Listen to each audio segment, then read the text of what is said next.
system that would allow Christianity to survive at that time. Today, I would like to continue on the same issue. When we talk about the birth of Isa, or what's supposed to be the birth of Isa, we as Muslims have a lot of respect to Isa alayhi salam. He is the prophet that comes before Muhammad sallallahu alayhi wasallam.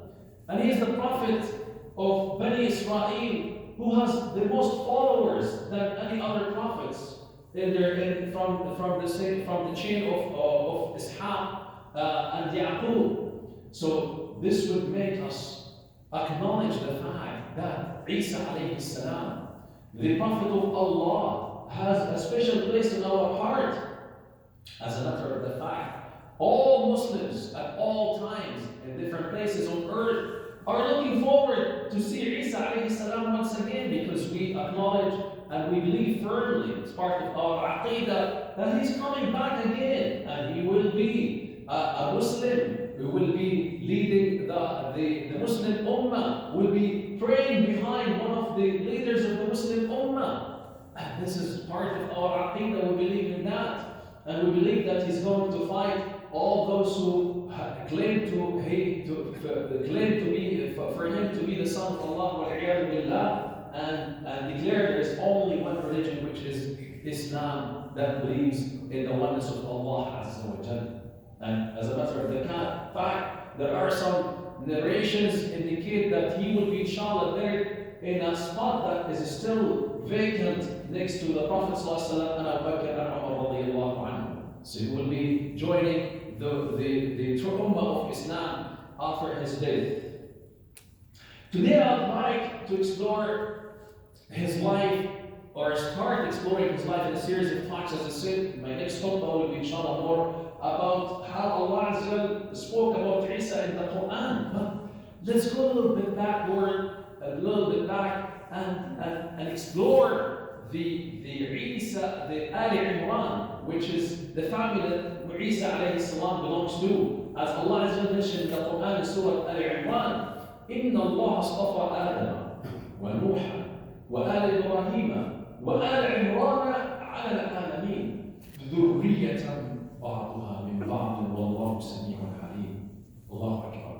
That's what we need to explore and understand. It's not about only commemorating memories and acknowledging celebrations. No, that's not what Islam is all about, and that's not what Quran is all about. We need to dig deep and explore and understand how we can enrich our Iman and belief in Allah and how we are able to benefit from it.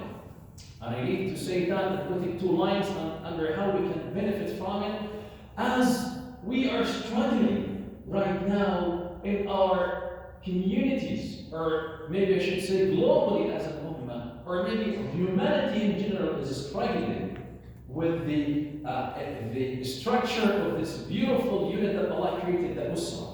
We are now seeing a staggering number of family problems that leads to divorce and destruction and so much suffering and pain to children, and we're seeing how that is affecting the livelihood of children who are growing up with so many problems. As Imam and as a psychotherapist involved in the community, I could see how destructive these things are and how we need to go back to the source and empower ourselves. Understand, because Allah is saying to us clearly, in the lost of Adam, we know that Adam alayhi salam is the first human that Allah created, and there is no surprise by Allah choosing him to be selected. And Nuh, we know that Nuh is the second father of humanity.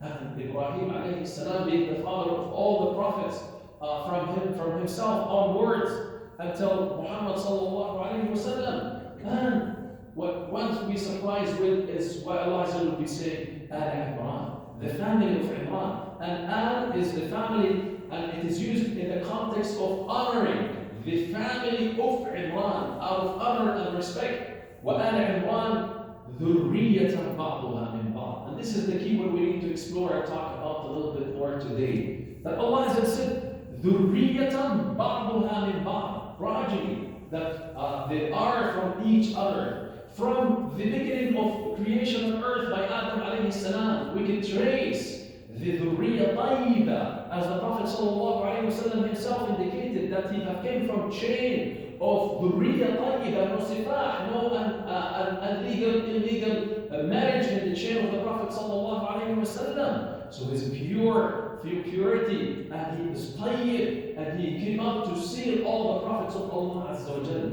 ذرية بعضها من بعض. And subhanAllah, we look into the explanation of the Quran, Allah said, ذرية, progeny, meaning to say, it's a chain.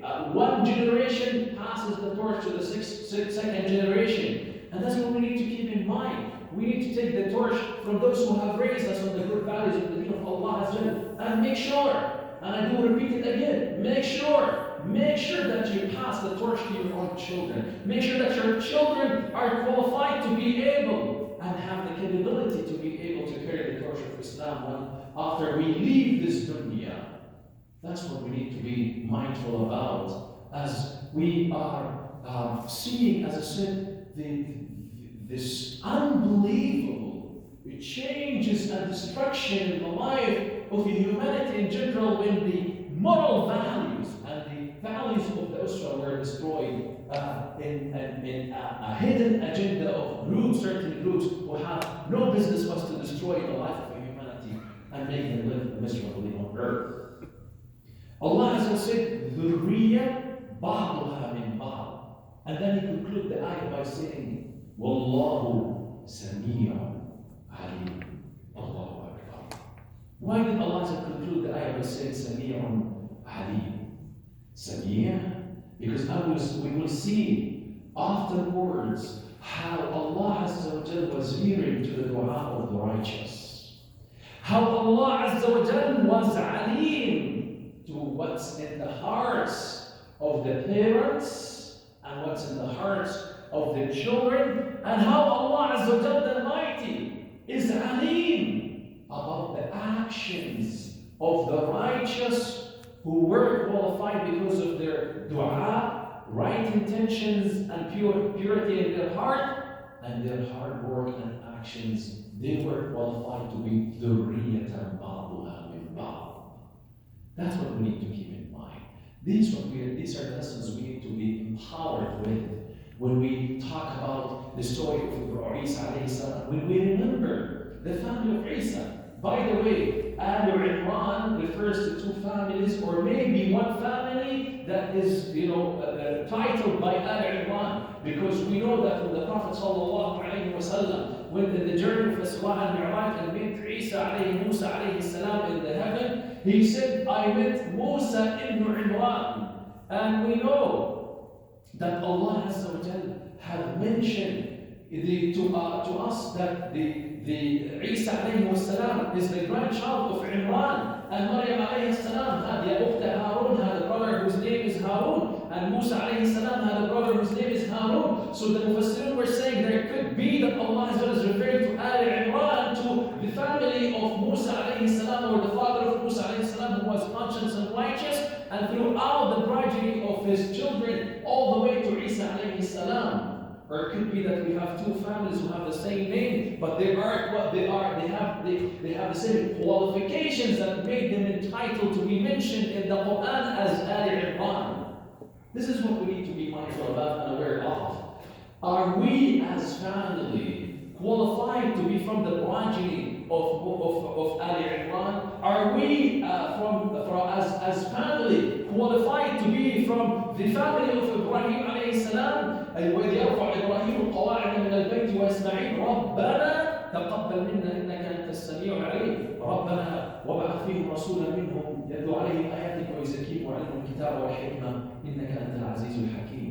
So are we qualified to be from the chain of Al Imran or the chain of Ibrahim through Ismail alayhi salam? Because both have made the dua to Allah Azza wa Jal that He will make them and their children from those who are qualified to carry the nur and hidayah to humanity around them. And And that's what Allah has said in the story of Ibrahim alayhi salam in multiple places, as it is in Surah Al-Safat, after he was tested severely, and then after that Allah Azza said, he said to Allah Azza, رَبِّ هَبْ لِي مِنَ الصَّالِحِينَ فَوَهَبْنَا لَهُ غُلَامًا حَلِيمًا. Allah Azza said, responded to the dua of Ibrahim alayhi salam after he was tested severely, when he was thrown to the fire, and after he was chased out from his own town. He said to Allah Azza, رَبِّ هَبْ لِي مِنَ الصَّالِحِينَ. And then as Allah mentioned even in Surah Al-Baqarah, وَإِذْ ابْتَلَى إِبْرَاهِيمَ رَبُّهُ بِكَلِمَاتٍ قَالَ إِنِّي جَاعِلُكَ لِلنَّاسِ إِمَامًا قَالَ وَمِنْ ذُرِّيَّتِي قَالَ النَّارُ أَحْدُ الظَّالِمِينَ. So we need to be qualified and equipped in our life, and make sure that our children will be qualified to be continuing the same message, the same dua, the same risala, and the same mission that started by the Anbiya of Allah Azza wa Jal, who were sent to humanity and to mankind. And that's why Ibrahim also in Surah Al-Shu'ara said, رَبِّ هَبْ لِي وَاجْعَلْ لِي لِسَانَ ذِكْرٍ فِي الْآخِرِينَ رَبِّ هَبْ لِي حُكْمًا وَأَكْرِمْنِي بِالصَّالِحِينَ وَاجْعَلْ لِي لِسَانَ ذِكْرٍ فِي الْآخِرِينَ. This is what is the dua of all the prophets of Allah Azza wa Jal. وَزَكَرِيَّا إِذْ نَادَى رَبَّهُ رَبِّ لَا تَذَرْنِي فَرْدًا وَأَنْتَ خَيْرُ الْوَارِثِينَ فَوَهَبْنَا لَهُ. And then Allah Azza gave him the wish of all the prophets of Allah, the majority of the prophets of Allah Azza were mentioned to us in the Quran, is to have ذرية طيبة, is to have children who will be an asset for them, not only in the Akhirah, but here in the dunya. It breaks the heart. It breaks the heart when you go to a funeral and you see children coming to the funeral with black tuxedos, with bouquets of flowers to be placed on the grave. Wallahi, it makes my heart in so much pain and sorrow when I see the amount of money that is wasted. It's something that irrelevant, something that with no benefit to the deceased himself. We just copy those who are around us and their tradition and culture without even reflecting. We see people walking with a bouquet of flowers to the cemetery. We just go and do that. It's like the same thing to them. We place the leaves of the flower on the top of the grave. Is that going to do any good to the deceased? Zero. Nothing. Nothing is going to benefit the deceased except a walad salih, and that would be a son or a daughter. And subhanAllah, lucky to those whom Allah had blessed with daughters, because they are the most sincere in their dua to their parents at the most difficult time when they need their dua. You will find the daughters standing by the grave and crying from the heart and making dua from the bottom of their heart, saying, Allahumma ighfir li walidayna warhamhuma kama rabbayana saghira. Plant these meanings and values in the hearts and minds of your children. Start with yourself. Start with self, because Allah Azza said about Yahya alayhi salam, إنهم كانوا يسارعون في الخيرات ويدعوننا رغبا ورهبا وكانوا لنا خاشعين. Describe the family of Yahya alayhi salam, Zakaria alayhi salam, as they were يدعوننا رغبا ورهبا وكانوا يسارعون في الخيرات ويدعوننا رغبا ورهبا. They used to not يسارعون إلى الخيرات, but يسارعون في الخيرات.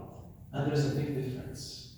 There's a difference when you're running so hard trying to catch up with a group, or you are in a group that is a pioneer, that is so advanced, and you're competing with this group and leaving behind those who are left behind. يسارعون في الخيرات, within the khayrat, they're competing with those who are so advanced in the khayrat, in the good. ويدعوننا رغبا ورهبا, and they used to supplicate to us out of fear as well as out of love. وكانوا لنا خاشعين. They were submissive. They were khasha. A very delicate state, as Allah has described to us in the Quran when He said, إن المسلمين والمسلمات والمؤمنين والمؤمنات والقانتين والقانتات والصادقين والصادقات والصابرين والصابرات والخاشعين والخاشعات.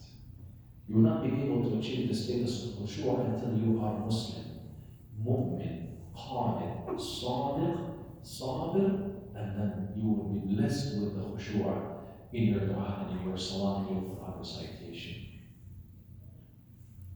My brothers and sisters, time like this should help us to reflect.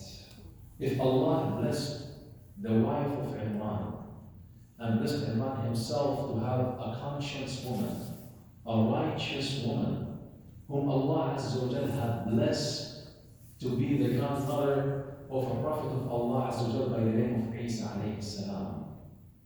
The project started by Imran and then shared with his wife, Hannah, if it is the name for her, as it's mentioned to us in some of the tafsir, but it is a project of this family, this righteous woman who made a sincere dua from her heart. Sami'un Alim. Allah heard her dua and responded to her when she said, رَبِّ إِنِّي نَذَرْتُ لَكَ مَا فِي بَطْنِي مُحَرَّرًا فَتَقَبَّلْ مِنِّي إِنَّكَ أَنْتَ السَّمِيعُ الْعَلِيمُ. Ya Allah, accept from me my devotion to you, Ya Rabbi. I have devoted what's in my tummy to you, Ya Rabbi. I want a boy to carry the deen of Allah Azza wa Jal to serve at Masjid al-Aqsa. And then فَلَمَا وَضَعَتْهَا قَالَتْ رَبِّ إِنِّي وَضَعْتُهَا أُنْثَى وَاللَّهُ أَعْلَمُ بِمَا وَضَعَتْ. So he can tell you that لَيْسَ الذَّكَرُ كَالْأُنْثَى. The male is not like the female. Though we love to have females in our we love to have children, but male children and sons, Allah is saying to you, your wish is not appropriate because لَيْسَ الذَّكَرُ كَالْأُنْثَى. The female is not like the male. Subhanallah. The dua of the mother or the grandmother of Isa is what led to Isa alayhi salam. And the actions of Maryam alayhi salam as a conscious and righteous woman is what made her to be the mother of one of the prominent, the mighty prophets of Allah Azza wa Jalla, from the prophets of Ulul Azm. وأقول قولي هذا واستغفر الله لي ولكم واستغفروه فإنه هو الغفور الرحيم.